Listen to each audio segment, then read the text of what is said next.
Penjelasan pengertian algoritma regresi linear. Regresi linear adalah metode statistika yang digunakan untuk membentuk model atau hubungan antar satu atau lebih variabel bebas X dengan sebuah variabel respon Y. Analisis regresi dengan satu variabel bebas X disebut sebagai regresi linear sederhana. Sedangkan jika terdapat lebih dari satu variabel bebas X disebut sebagai regresi linear berganda atau Kurniawan 2008. Dalam menganalisis hubungan fungsional antara variabel bebas X dan variabel respon Y, ada kemungkinan terjadi hubungan linear yang berbeda untuk setiap interval X. Apabila regresi X terdapat, Y memiliki hubungan linear tertentu pada interval X tertentu, tetapi juga memiliki hubungan linear yang berbeda pada interval X yang lain. Maka penggunaan model regresi linear sederhana kurang tepat pada kasus tersebut karena hasil analisis tidak dapat memberikan informasi menyeluruh tentang data. Regresi linear Beschew merupakan bentuk regresi yang meliputi berbagai model regresi linear yang cocok dengan data untuk setiap interval X. Regresi linear Beschew dapat diterapkan di berbagai bidang, salah satunya di bidang perairan yang menyangkut analisis pengaruh debit sungai terhadap jumlah angkutan sedimen dasar. Dalam analisis regresi linear, Beschew harus diestimasi nilai X not optimum dengan sebuah nilai dugaan awal yang tersedia. Selain itu, nilai-nilai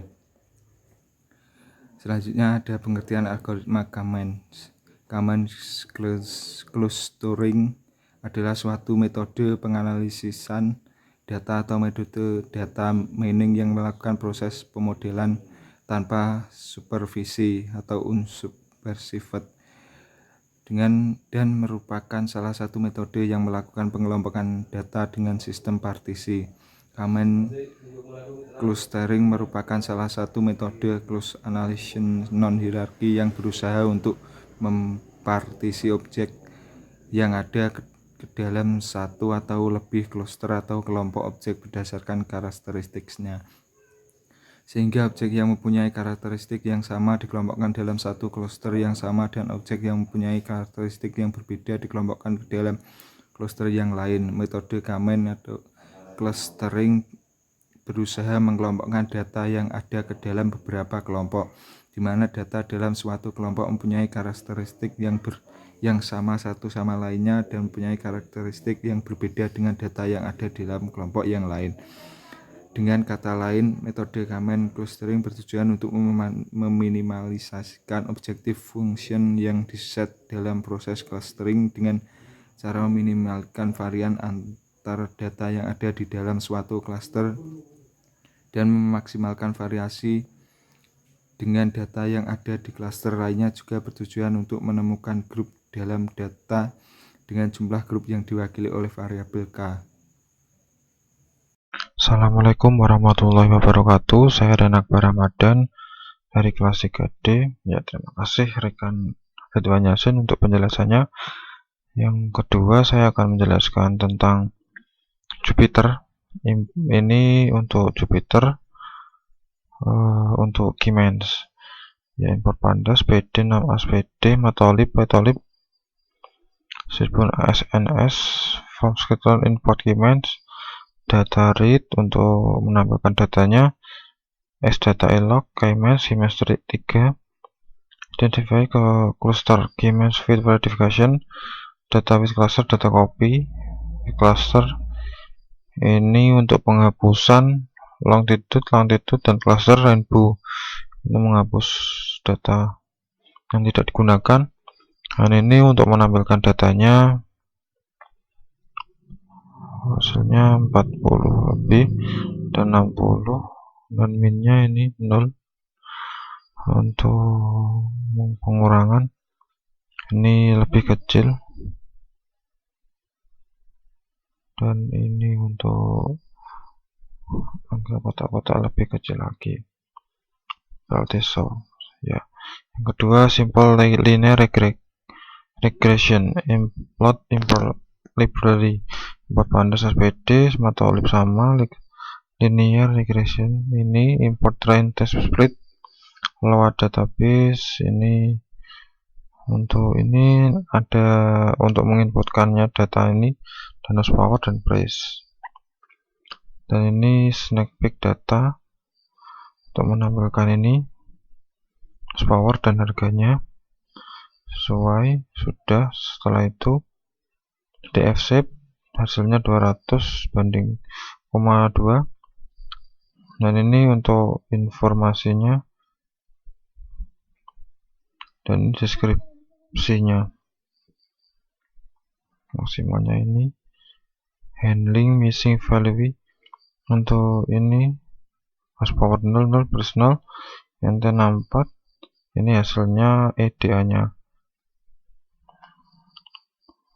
ya. Ini sudah dapat dilihat destinasi dari horsepower paling tinggi dinilai adalah 100. Ini 100. Distribusinya hampir mirip distribusi nomor, namun persebaran data kurang merata, memiliki standar deviasi yang tinggi. Dan ini tingginya 10.000 maaf. Distribusi hampir mirip dengan distribusi normal, namun persebaran data kurang merata. Ini kurang merata. Nah, ini sudah tampil. Dari scatter plot dapat dilihat bahwa data memiliki korelasi positif yang cukup signifikan. Hal ini berarti dengan bertambahnya nilai dari horsepower, maka nilai price pun akan bertambah. Dan ini horsepower dan price. Ini modeling. Recall data kita. Ini DF head. Kita lakukan kembali. Ini horsepower value dan price-nya. Kedua kita split data kita menjadi training dan testing dengan porsi 80 banding 20. Ini kita bikin objek linear regresi. 4 random model menggunakan training data yang sudah di split. Ini. Kelima, cari tahu nilai slope atau koefisien M dan interpret B. Data nilai B di atas masukkan ke rumus dan menjadi Y sama dengan ini. 6. Kita cari tahu akurasi skor dari model kita menggunakan testing data yang sudah di split. Model kita menggunakan akurasi sebesar 78,68%. 7. Visualisasi aktual dan dengan prediksi menggunakan data testing. Garis merah merupakan garis regresi dari persamaan yang kita dapat tadi. Horsepower, price, dan plot horsepower versus price. Ini plot horsepower versus price. Ini kita prediksi harga mobil ketika memiliki horsepower 100, 150, dan 200. Tercatat 100 ini dengan harga ini, dan 150 dengan harga ini, 200 dengan harga ini. Dengan melihat prediksi harga di atas, didapatkan bahwa hipotesis awal kita memang benar, yaitu mobil dengan horsepower 200 memiliki harga yang lebih mahal daripada yang lain. Ini harganya lebih mahal. Setelah itu untuk Excel-nya ini perhitungan Excel.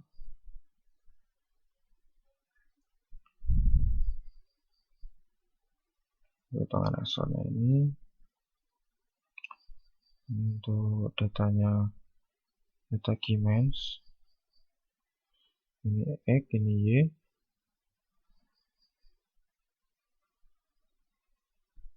D1, D2, D3 cluster. Nah, ini cluster 1, cluster 2, cluster 3. Setelah itu, nah ini untuk slide keduanya DC dan cluster. Ini clusternya misalnya ini,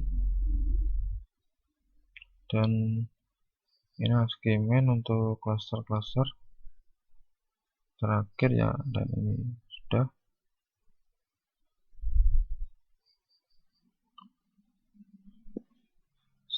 Sekian dari presentasi kelompok 2, kurang lebihnya mohon maaf.